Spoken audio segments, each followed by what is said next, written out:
Lasker or the Kozio attack.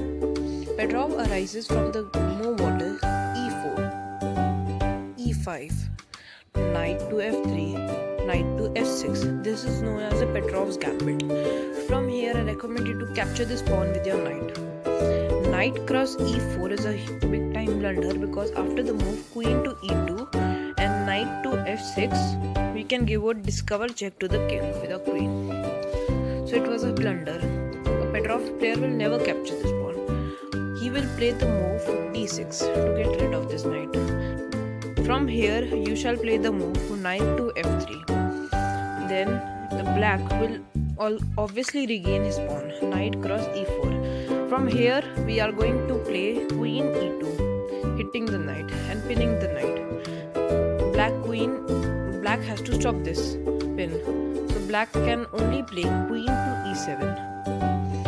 So from here, we are going to hit the knight with the d3 pawn.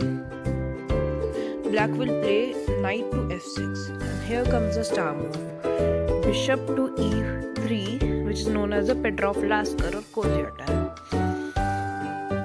From here, your opponent can play knight to c6. I recommend you to play the move knight to b3. If your opponent plays bishop to f4, g4, then I recommend you to play h3. From here, there can be 3 replies by the black.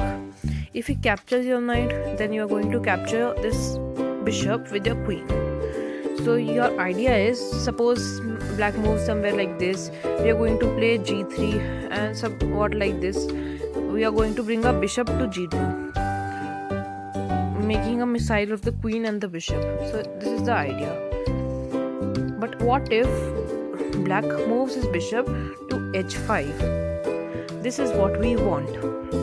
Because after the move g4 and after the move b to g6 and g5, our pawn is hitting the knight.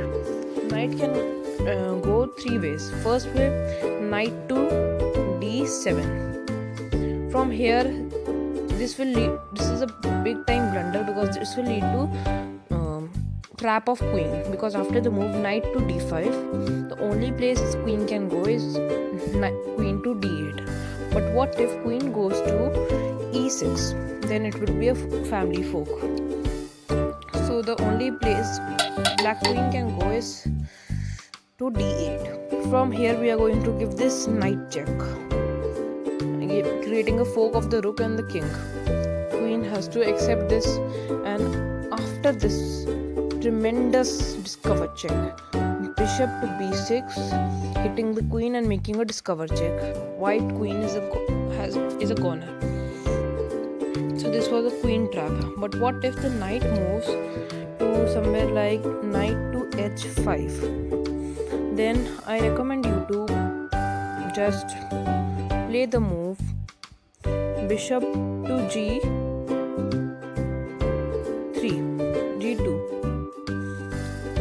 And so our idea is like black plays a6, so our idea is to remove this knight, and so that both the bishops are looking towards the queen side, and when he does queen side castling, so white position is stronger. But what if he moves knight to g8? Then we are going to simply do knight to d5, hitting the queen, but this time queen has a hiding place, knight to d7. From here, we are going to play bishop to b6, giving a discover check to the king. The king has to move somewhere else, like suppose he can move here. So we are going to give this bishop check, and you can see that black's king has lost his castling rights and is on the verge of getting a checkmate. But what if the knight appears in between? Either of the knight, suppose this one or this one, both is the same. So we are going to capture this pawn with our knight, giving a fork.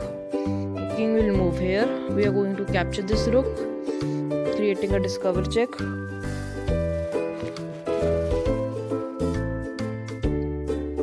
And after the move a cross b6 and knight cross b6, white is up in material. So this was the Petrov-Lasker attack. Hope Hope you enjoyed this video and make sure to like and subscribe. Make sure to hit the like button.